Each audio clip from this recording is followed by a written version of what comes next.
নমস্কার বন্ধুরা, আপনাদের সাথে রয়েছে সুস্মিতা আর আপনাদের এ টু জেড কুকিংয়ে প্রত্যেককে স্বাগত। আজকে আপনাদের সাথে শেয়ার করতে চলে এসেছি ডিম আর টমেটো দিয়ে একটা অসাধারণ রেসিপি। পুরো রেসিপিটা দেখুন, আশা রাখছি ভালো লাগবে।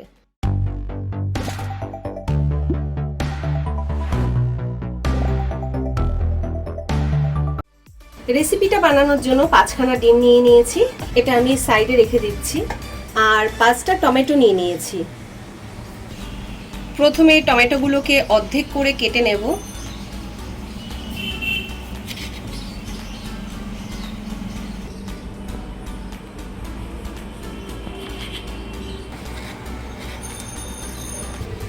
একটা প্যান নিয়ে নিয়েছি আর প্যানে খুব সামান্য আমি তেল দিয়ে দেব,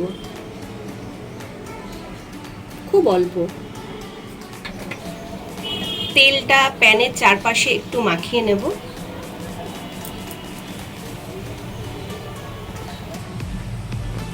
এবার টমেটোগুলোকে এইভাবে দিয়ে দেব।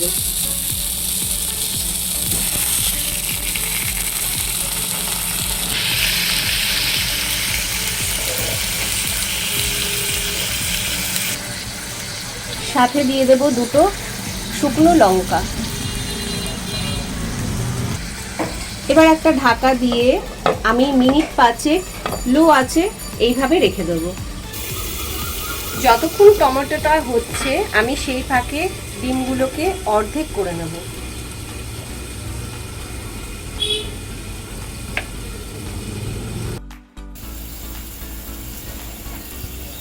প্রত্যেকটা ডিম অর্ধেক করা হয়ে গেছে। 5 মিনিট হয়ে গেছে, আমি ঢাকাটা তুলে একটু টমেটোগুলোকে উল্টে দেব।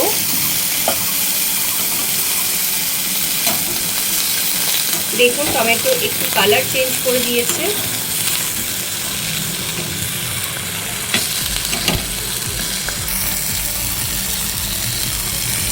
আবার ঢাকা দিয়ে আমি 5 মিনিট রেখে দেব লো আছে। 5 মিনিট হয়ে গেছে, আমি ঢাকাটা তুলে নেব। ঢাকাটা তুলে আমি গ্যাসটাকে অফ করে দেব।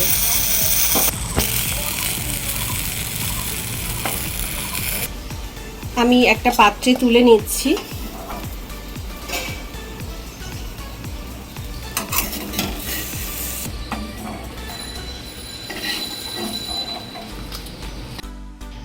টমেটোগুলো ঠান্ডা হওয়ার জন্য আমি কিছুক্ষণ রেখে দিয়েছিলাম, আর টমেটোগুলো ঠান্ডা হয়ে গেছে। আমি ওপর থেকে খোসাগুলোকে ছাড়িয়ে নেব। আর খুব সহজেই খোসাগুলো ছেড়ে যাচ্ছে।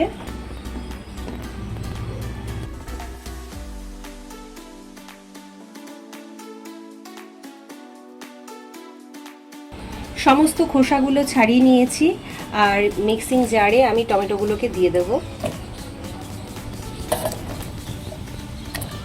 আর সাথে দুটো শুকনো লঙ্কা সেটাও দিয়ে দিচ্ছি। আর আমি একটা পেস্ট বানিয়ে নেব। পেস্টটা রেডি হয়ে গেছে। আর মিডিয়াম সাইজের আমি দুটো পেঁয়াজ কুচি করে কেটে নিয়েছি। এটা এই পেস্টের মধ্যে দিয়ে আবারও একটু ভালো করে পেস্ট বানিয়ে নেব। পেস্টটা পুরো রেডি। ডিমে আমি অল্প হলুদ দিয়ে দিচ্ছি, একটু মাখিয়ে নেব।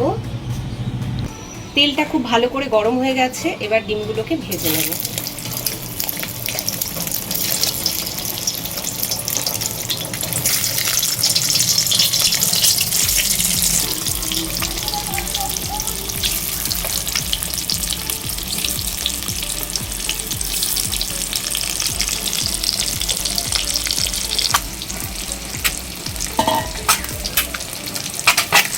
ডিমগুলোকে একটু উল্টে দিচ্ছি।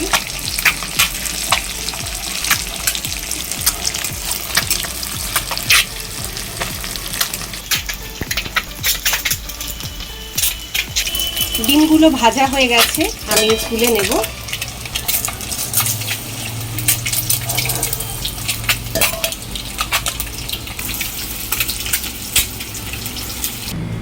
আর ওই তেলেই দিয়ে দিচ্ছি খুব সামান্য সর্ষে। ফোড়নটা খুব সুন্দর করে হয়ে গেছে। এবার আমি দিয়ে দিচ্ছি পেস্ট।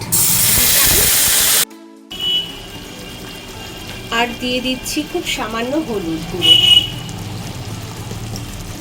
স্বাদ অনুযায়ী নুন, আর দিয়ে দিচ্ছি হাফ চামচ কাশ্মীরি লঙ্কার গুঁড়ো। খুব ভালো করে মিশিয়ে নেব, মিশিয়ে একটু কষিয়ে নেব।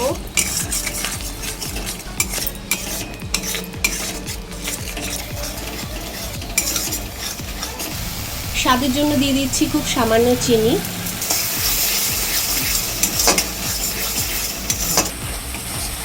মশলা থেকে তেল ছেড়ে গেছে, তার মানে মশলাটা খুব ভালো করে কষানো হয়ে গেছে। এবারে মিক্সারের জারটা ধুয়ে আমি খুব সামান্য জল দিয়ে দেব। এবার ভেজে রাখা ডিমগুলোকে আমি দিয়ে দিচ্ছি।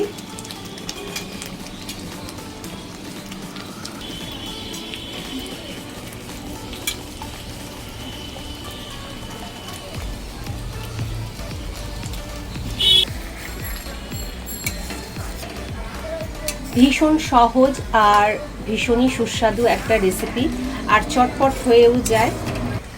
ঢাকা দিয়ে আমি 2 মিনিট লো আছে রান্নাটা করে নেব। 2 মিনিট হয়ে গেছে, এবার আমি ঢাকাটা তুলে নেব আর ওপর থেকে দিয়ে দেব ধনেপাতা কুচি।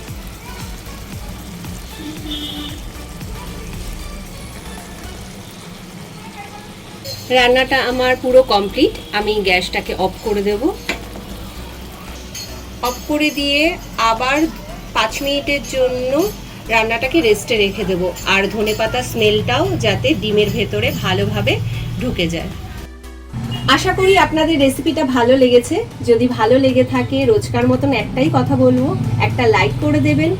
আর যারা এখনো চ্যানেলটিকে সাবস্ক্রাইব করেননি, নিত্য নতুন রেসিপি পাওয়ার জন্য চ্যানেলটিকে সাবস্ক্রাইব করে দেবেন। পাশে থাকা বেল আইকনটিকে প্রেস করে রাখবেন, নেক্সট ভিডিও নোটিফিকেশন আপনাদের কাছে পৌঁছে যাবে। পরের দিন দেখা হবে আবার নতুন কোনো রেসিপির সাথে। আপনারা ভালো থাকবেন, সুস্থ থাকবেন, সবাইকে ভালো রাখবেন। জয় শ্রীকৃষ্ণ।